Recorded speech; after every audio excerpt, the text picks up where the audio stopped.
As a judge. Okay, good evening.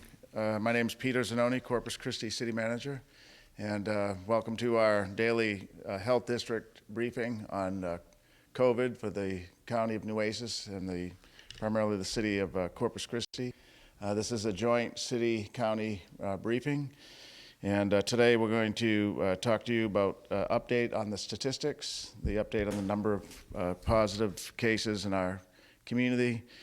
I'm going to give you an update on our first responders that may be in or out of quarantine, and then talk to you about just a quick reminder on our weekend park and beach closures, and also want to remind you of an exciting piece of information we'll have tomorrow, the COVID curves that we'll have for the county.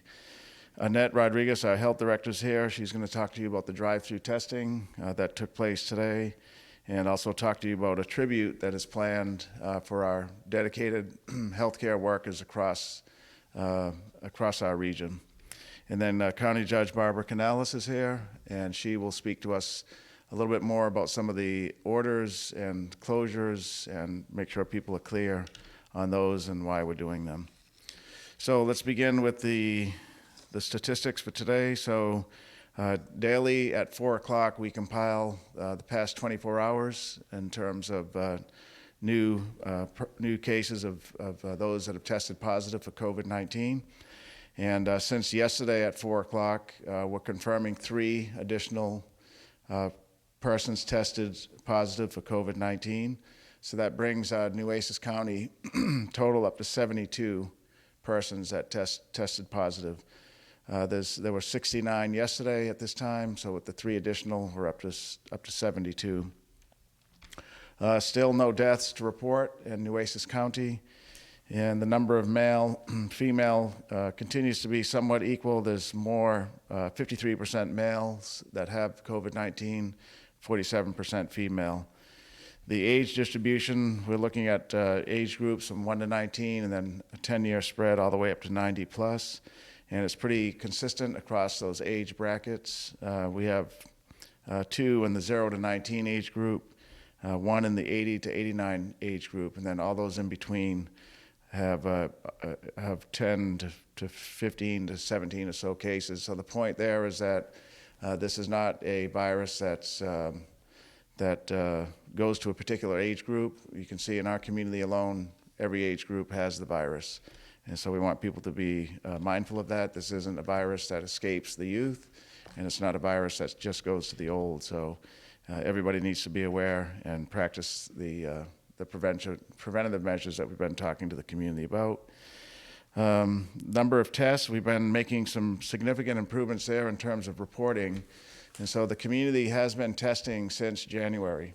Our commercial labs have been testing.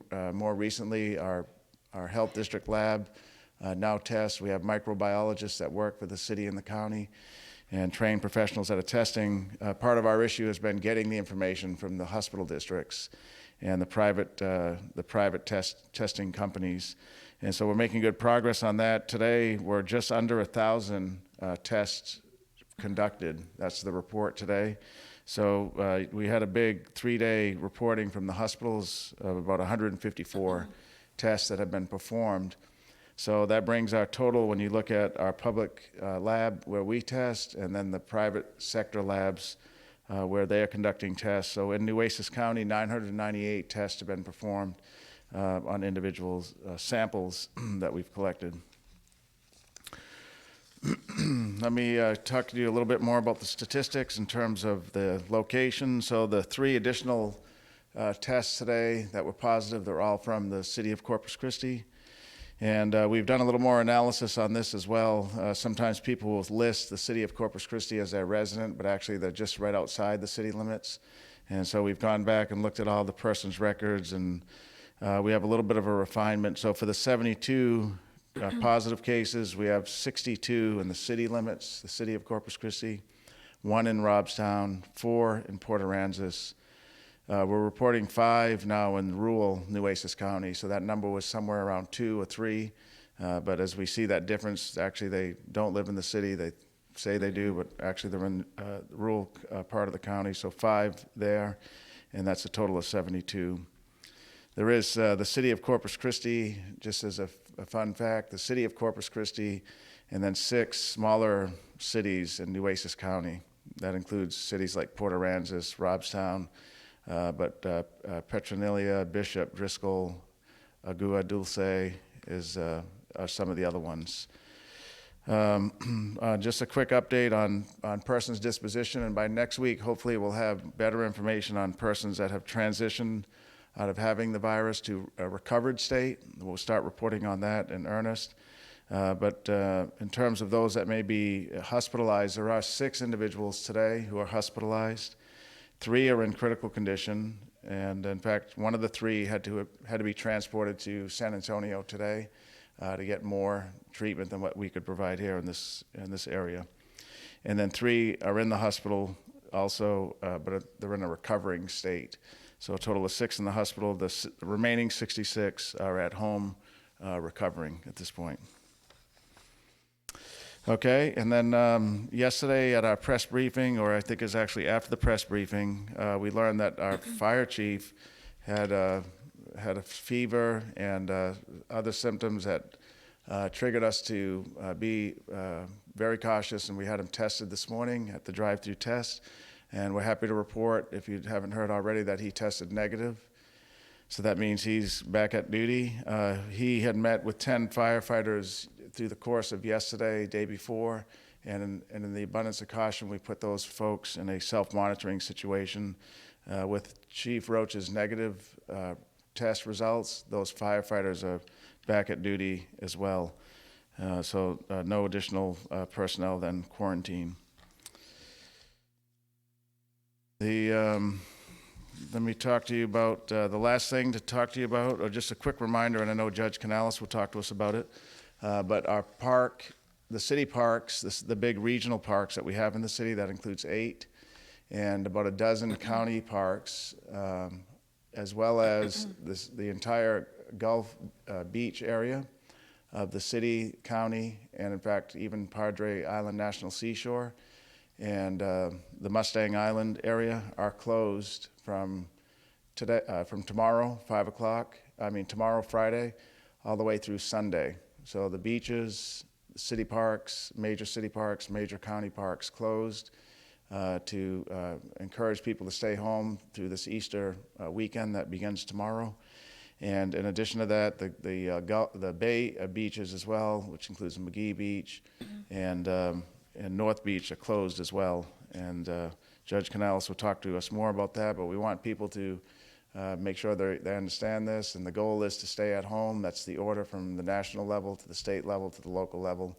And we know people like to get out, especially during holidays, especially an Easter holiday.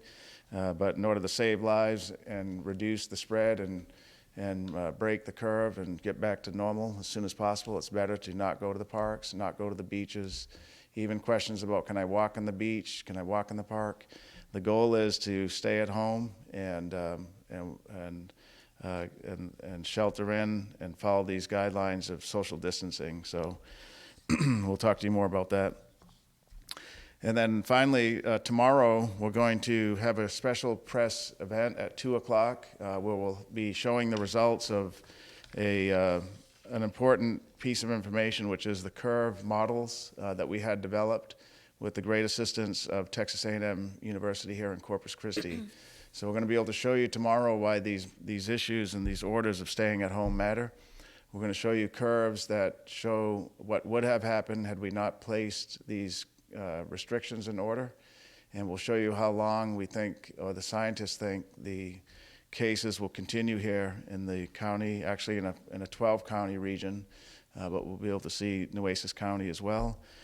And that'll include the curves for new cases, also the curves for projected deaths, and then the curve of the distribution for necessary hospital stays and equipment that might be needed, such as ventilators.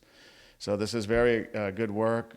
Dr. Miller and Dr. Mahdi, the leaders at the university, were, without hesitation, took this challenge on after we made a call to them to say, we see this on CNN, but we want something local. And what better place to go than there? They assigned Dr. Tussaud, who's been a fired up individual who's really put time and energy into this project. Dr. Huang and Dr. Bird are some of the leading scientists, professors that have helped develop the model. We will be with them either in live or via WebEx tomorrow to explain these to the community. It'll be at 2 o'clock here at City Hall in the council chambers. So that'll be good to see. It'll be give the community out there that's kind of wondering how to proceed forward good information. It'll give policymakers good information, and I like it because it's going to show that what we're doing matters. And had we not done what we're doing, it would have been a lot worse, and it still will get worse if we stop some of these measures too soon. So that'll be tomorrow at 2. And with that, we're going to have Annette come up and talk about some of the health deals for us. En resumen, actualmente en el condado de Nueces existen 72 casos confirmados por el coronavirus. Entre esos, 38 son varones y 34 son mujeres. La gran mayoría se encuentran entre el rango de edades de 40 a 49 años. En total, se han llevado a cabo 998 tomas de muestras entre laboratorios privados y el laboratorio del Distrito de Salud. Al jefe de bomberos, Robert Rocha, se le tomó una muestra para detectar la presencia del virus, la cual resultó negativa. Los 10 bomberos que habían sido puestos bajo cuarentena han sido ya dados de alta. La ciudad y el condado han implementado el cierre temporal de parques y playas durante el viernes, sábado y domingo de Pascua, para así evitar que la gente se reúna en grupos. Estas son medidas temporales y para evitar contagios. Los parques y playas reabrirán el día lunes 13 de abril. El día de mañana se va a llevar a cabo una rueda de prensa junto con la Universidad Texas A&M de Corpus Christi para presentarles un módulo con información sobre el desarrollo del virus. Entre la información que vamos a presentar va a ser la predicción del número de casos positivos y los casos que se han podido controlar gracias a las medidas adoptadas por oficiales. The drive-through went very well today with nearly 30 specimens collected. The next drive-through is scheduled for Monday, April the 13th at 8 a.m. at the old Memorial parking lot. The Health District continues to utilize the CDC guidelines to assess whether citizens meet the criteria for COVID-19 testing. We continue to screen recovered COVID-19 individuals for eligibility in the convalescent plasma program. Currently, we have 7 that have recovered. Everyone recovered is more than willing to donate to help those critically ill, and we are so appreciative. As the city manager stated, we have 6 patients currently hospitalized. 3 of those are on ventilator support, and 1 of the 3 were transferred to San Antonio for additional critical care needs. To all our COVID-19 patients, please continue to take care of yourselves to recover so you can donate your blood to those individuals in need. Our prayers go out to our COVID-19 families and hope that this plasma will help them recover fully. I want to take a minute to thank Texas A&M. They have donated 100 specimen collection kits today, and this was donated to them from College Station, and they generously donated that to us for our drive-throughs. So thank you to Texas A&M. I also want to thank Water Street Oyster Bar for providing lunch for the Public Health District. Thank you. So another exciting thing that's happening is tonight at 8 p.m., the Harbor Bridge will shine bright blue as a salute to healthcare providers. It's part of a campaign called #LightItBlue and is an opportunity to send out a massive thank you to all healthcare workers and professionals, first responders, and others who are risking their own health to treat people impacted by COVID-19. Corpus Christi will join entertainment venues, stadiums, and landmarks across the United States who will flip the switch remotely to shine a light on those who are working tirelessly every day. Thank you to all the healthcare worker professionals for all you've been doing. Enjoy your Easter weekend with your families. While we all know it will be very different than any other we have ever had, it should also restore a greater faith for all that we're going through as a community and all that we have to be grateful for. Thank you. En resumen, el día de hoy se tomaron cerca de 30 pruebas. El próximo día de toma de muestras será el lunes 13 de abril. El Distrito de Salud continúa utilizando las pautas de los Centros de Control de Enfermedades, o CDC, para evaluar si los pacientes cumplen con los criterios para que se les tome una muestra. Si usted está enfermo y no califica, consulte a su médico privado para obtener la aprobación de las pruebas en un laboratorio comercial. Los laboratorios comerciales no tienen las mismas pautas restrictivas que debemos seguir en el Distrito de Salud Pública. Continuamos evaluando a las personas que se han recuperado del virus para la elegibilidad en el programa de plasma convaleciente. Actualmente tenemos a 7 pacientes quienes se han recuperado y están dispuestos a donar su plasma y ayudar a aquellos en estado crítico y estamos muy agradecidos. Actualmente son 6 los pacientes hospitalizados, 3 de ellos reciben asistencia de ventilación y uno de los 3 fue transferido a San Antonio para ser atendido en una unidad de cuidados críticos. 100 kits han sido donados por la Universidad Texas A&M para realizar la toma de muestras. En otras notas, esta noche a las 8 de la noche, el puente Harbor va a estar iluminado de color azul en honor al trabajo de los proveedores de atención médica. Es parte de una campaña llamada Light It Blue y es una oportunidad para enviar un enorme agradecimiento a todos los profesionales de la salud y los primeros en responder quienes arriesgan su propia salud para tratar médicamente a las personas afectadas por el virus. Corpus Christi se unirá a otros lugares de entretenimiento como estadios y lugares de interés en los Estados Unidos, quienes prenderán una luz en honor de aquellos que trabajan incansablemente todos los días. Thank you so much. Barbara Canales, Nueces County Judge. I'd like to go over those Easter weekend closures that were affected by my order yesterday and also let you know that I am going to need to amend the order for one item and one item only, and this will be done tomorrow.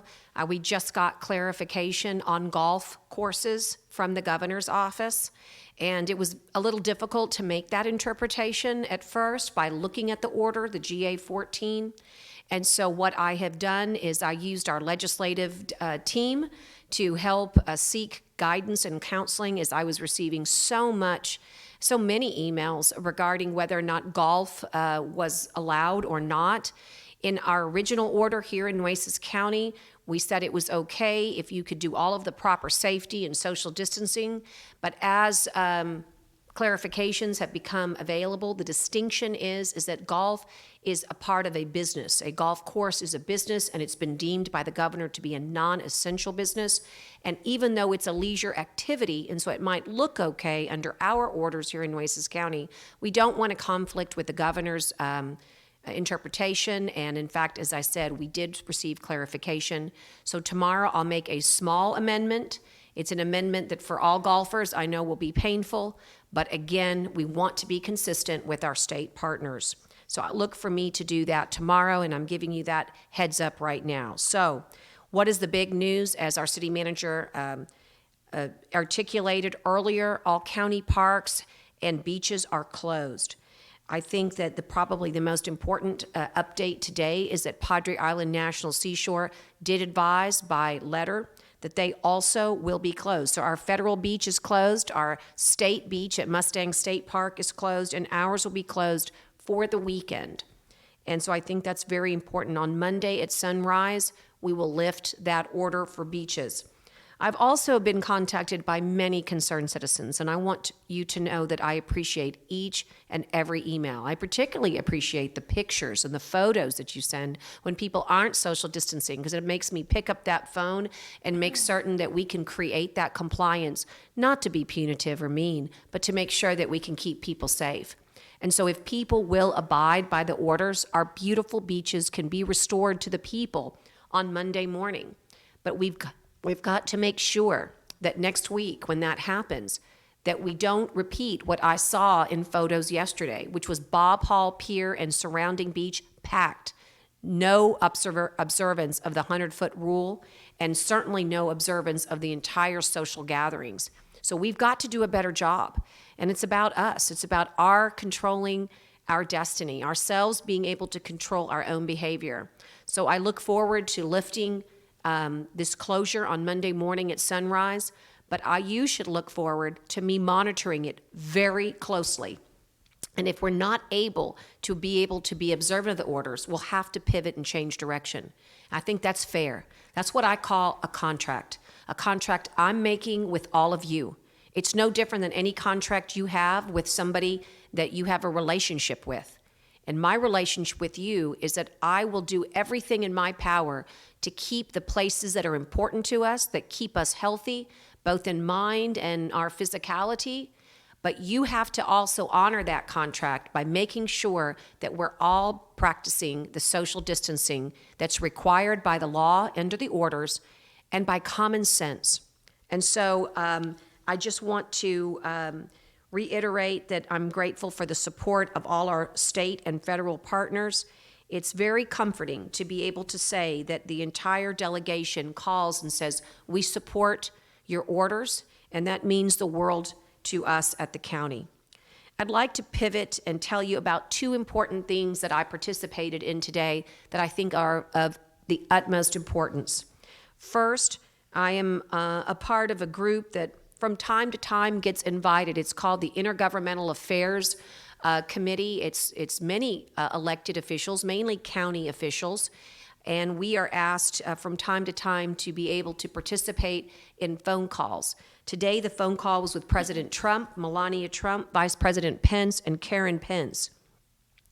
I think that the subject matter really interested me, and so I stopped what I was doing and made certain that I was on that phone call. The subject matter was mental health and COVID-19. There was no doubt in my mind that all who participated spoke of all the things that are prevalent in our community. We worry about job loss. We worry about our health. We worry about the uncertainty of how long all this would last. And this has a tremendous effect sometimes on some of the issues that we're facing in our lives, whether it be depression, anxiety, or thoughts of suicide. Certainly, we've lost some of our social support groups for substance abuse and opioid abuse. And so the theme today was please reach out for help if you need help. And I'd like to provide a number where you can get that help. Here in the county, we have our own hotline, and I'm going to repeat this number. Let me just bring it up. That number is 888-767-4493. I thought it was interesting. I know I've said this to you before in my other press briefings, and I thought it was fascinating that their theme was one that's personal to me. My home, we say, take care of each other. That's all we can ask of our children. It's what we ask of each other as spouses, and it's what I'd like to ask you of really from county judge, from elected to citizen. Let's take care of each other. And so I'm grateful to be a part of these calls because I'm constantly learning, and I'm also available to take the information that was given to me and place it on our Nueces County website. There was lots of great information, and we forwarded that to Mental Health and Intellectual Disabilities Director, Mike Davis. And again, I want to stress that during this time of stress, we've got to make sure that we are reaching out and being able to support one another. And so please take advantage of that hotline. Finally, I'm so happy to report that the Board of Managers of the Nueces County Hospital District voted for the agenda item today at today's special meeting. This vote establishes the support for a dedicated COVID-19 patient care unit at what I know and what you know is the old Memorial Hospital. It also supports the potential relocation of mental health and psychiatric services that are currently located at Memorial to alternative location. And it further authorized the administrator to negotiate one or more related agreements as needed. As we develop our plan to present to the state, I promise to share it with you. With this directive, I'm going to be working over the holiday to making certain that I can put forward to our EOC and through our CBRAC, our Coastal Bend Regional Advisory Council, who works with hospitals and the Texas Department of Emergency Management, to clearly articulate the why we need it, the where we would have it, and most importantly, the how we would accomplish it in the amount of time that we believe is necessary to make a difference in saving lives and in protecting the integrity of our healthcare community. Well, that's sort of the guts of what I wanted to say today. So many important things happen every day. Don't forget, the county's hotline through the email system will be open over the weekend, county.attorney@nuecesco.com. Let me just end with a positive note. Every day, I try to think about ways that we can take care of each other. And today, I'll be posting on the Nueces County website a top 10 list of things that I'm going to try to practice and do this weekend. And I'd like to give you at home an opportunity to think about and see if perhaps you can find your own top 10 list. If my list can help, great. If you have one to share, send it to me and I'll repost for you. So here's my top 10 list for this holiday weekend.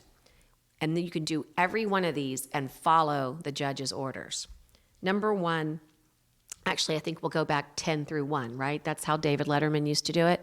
Okay. Number 10, I want you to commit this weekend to getting on 2020census.gov and answer the census. We absolutely must take this opportunity to recognize we're going to need, absolutely, it's going to be critical that we get our fair share of federal funding. And the only way that's going to happen is if you raise your hand and say, I'm here, I want to be counted. So 2020census.gov. Number 10, answer the census. Number 9, appreciate the art of a really good book. Pick up a book and read. Read to your children. Read to each other. Read out loud. Read whatever book inspires you. Number 8, here's one. Don't write an email. Get paper and pen and write a real letter of thanks to a first responder, to a healthcare professional, to anyone who's inspired you, and seal it with a stamp and put it in the mail. Number 7, explain to your future children or grandchildren what is happening right now and put it in a time capsule, not to be opened for 10 years from now. Number 6, you know that favorite secret recipe? The one that your favorite person won't give to you? Well, now is the time to ask for it. Ask and make whatever it is that you love about that recipe. Number 5, exercise. Please do this. It's so good for you. Go for a walk while wearing your mask. And if you want to create that costume, no one's stopping you. Be creative. Number 4, on Sunday, set your alarm.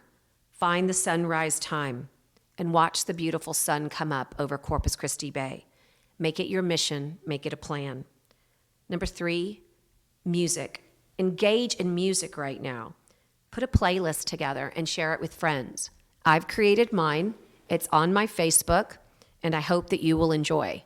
Now, when you look at it and you say, the judge really listens to all that, remember I have a bunch of kids, and they helped significantly. So if there's something on there that looks really like not judge-like, those are the kids helping out. I hope you'll enjoy. Number 2, I want you to get on your Instagram and share a photo of anything in Nueces County from your camera roll that either has the color pink or a rabbit. And I will also pick my favorite winners and post it on the Nueces County website. And number 1, remember that time capsule? This moment in time that we're all experiencing together that seems so extraordinary and incredible and unprecedented and bizarre. Well, when you do that, make number 1, find that hiding spot in your home, in your backyard. I remember when my dad took me to the bank and we put something in a time capsule. I think it was supposed to be open 2032. I've always wondered where I'll be in that moment. Take this time to appreciate what all of this means. I think that while we concentrate on all of the difficult, I truly believe that the glass is half full for all of us because you have so many people that are working so hard to protect you, to keep you safe, and there has to be something good in that. So this is an important weekend to really follow these orders, to keep you and your family safe, and worry less about what's not open, and open your hearts to each other and to making a commitment that when we make ourselves stay at home, we're making a commitment to staying safe. Thank you, Annette, for doing that for me every single day, keeping us safe with the work that you do. I hope when I write my letter, I can honor you because that's who I've decided I'm mailing mine to. So, again, lots of good information, lots of more work to come on this dedicated COVID site. I look forward to by Monday or Tuesday of next week, I think my turn is Tuesday, to unveiling a written plan that I've submitted to the state of Texas on behalf of Nueces County. Thank you. En resumen, en cuanto a los cierres, voy a enmendar una de las órdenes por parte de la oficina del gobernador, que pedimos clarificar una de las órdenes relacionada a los campos de golf. El golf, a pesar de ser una actividad deportiva, los campos de golf van a permanecer cerrados. Las playas y los parques del condado estarán también cerrados. El parque estatal y la playa de Reserva Federal van a estar cerradas. El día lunes las playas reabrirán y espero que los residentes pongan de su parte y acaten las reglas. Así vamos a evitar contagios. Continúe practicando el distanciamiento social. Quiero agradecer al apoyo de oficiales estatales y federales. El día de hoy fuimos parte de una conferencia telefónica junto con el presidente Trump y la primera dama Melania. El tema tratado fue la salud mental, ya que habrán efectos tras esta pandemia. Hay una línea de ayuda para la salud mental, el número es el 888-767-4493. O también puede enviar un correo electrónico a la dirección county.attorney@nuecesco.com. Asimismo, y ahora que va a tener tiempo, le voy a pedir que realice 10 tareas. Estas son mis sugerencias. La número 10 es comprometerse en contestar el censo 2020. La siguiente, lea un libro. Después, escriba un correo electrónico. No escriba un correo electrónico. Escriba una carta a una persona a quien usted quiera honrar. Realice una cápsula de tiempo. Cocine una receta que usted desee. Sea creativo y haga un tapabocas. Vea un amanecer. Escuche música. Comparta una fotografía en Instagram con algo rosa o un conejo. Y para la cápsula de tiempo, encuentre un área importante en su corazón y aprecie el tiempo que tenemos. Le pido que mantenga a su familia segura.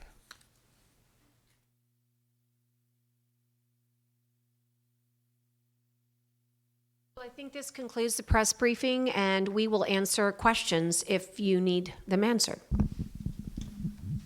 I have a question for you, Yes. Judge. Yesterday, just to clarify, we had thought you had said that the beaches, it was vehicle access that would be closed. So now the beaches themselves are closed. So what we say is when you cut off access to a beach, they're effectively closed, right? I was thoughtful about the wording because sometimes some people actually live on a beach, and I didn't want to get into the quandary of what happens if I live on the beach. Are you telling me I can't go outside? So we made a mental decision to stop vehicular access. And that's obviously to protect us from the crowds and to protect us from people from coming from the outside who absolutely love our beaches normally during this Easter season, but we don't want them visiting now. And so I think that's the distinction. I think the beaches are effectively closed. I would like for people to think of them that way. If you find yourself in that gray area, are you anything terrible going to happen to you if you walk outside and you live on the beach? No. But I do think that we all should make a mental note that I'm always trying to make it equitable and fair, and I'd like to have some reciprocity as well. So they're closed for all practical purposes, but the order does effectively block you from entering. I have a question for Annette. So the age ranges that we have a 1 to 16-year-old, are those two people minors? What was your question? The age ranges that we have for infective parties, there are two that are from 1 to 19. Are they minors or? Yes, both Okay, are. both are minors? Yes. Thank you. You're welcome.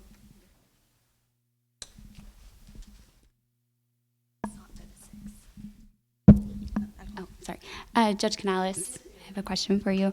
With that amendment coming tomorrow, in the meantime, what are the expectations for golf courses at the start of the day because of the state order? Right. So, almost all the golf courses that are private, remember, with the state parks, it was kind of a done deal. When he closed any golf course that was a part of a state park, obviously, they were shut down.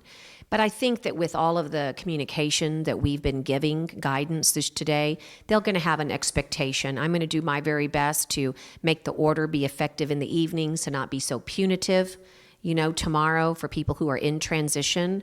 I'm very mindful of that, but I've been in touch with a lot of different folks today to try to get the word out that we'll make that change tomorrow, and I'll make it effective in a way that it doesn't happen immediately in the morning, but, creates that transition. My goal is to, anytime I figure out that the governor's order says something that my order conflicts with, I want to try to cure that as fast as possible. And again, I would imagine a lot of people thought they could go do that this weekend.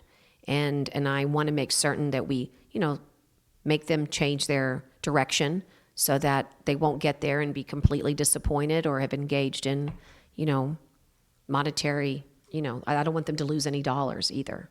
So I'm sorry for that. That part is difficult to keep losing things. But as I said, I think if you'll just look around you, you'll find many things as well.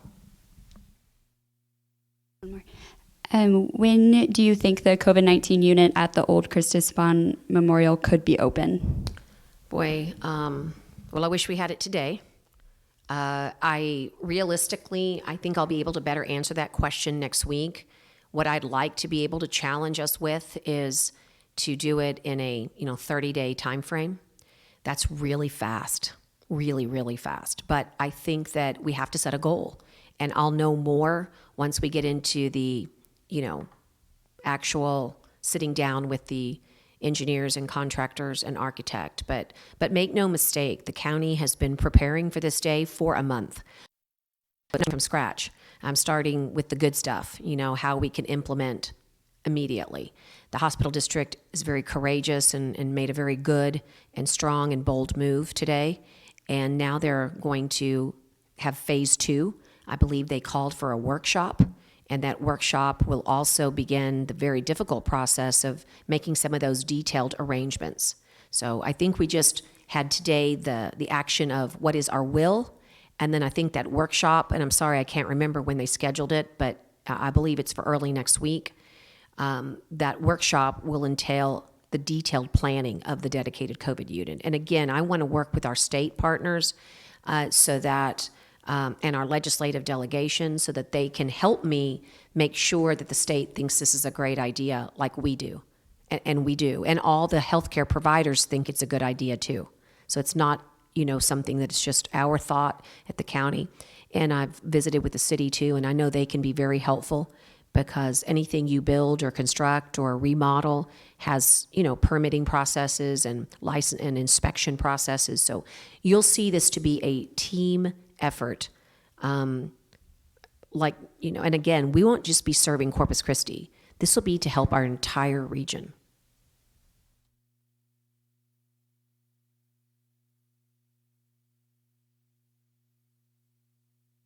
Thank you. Thank y'all.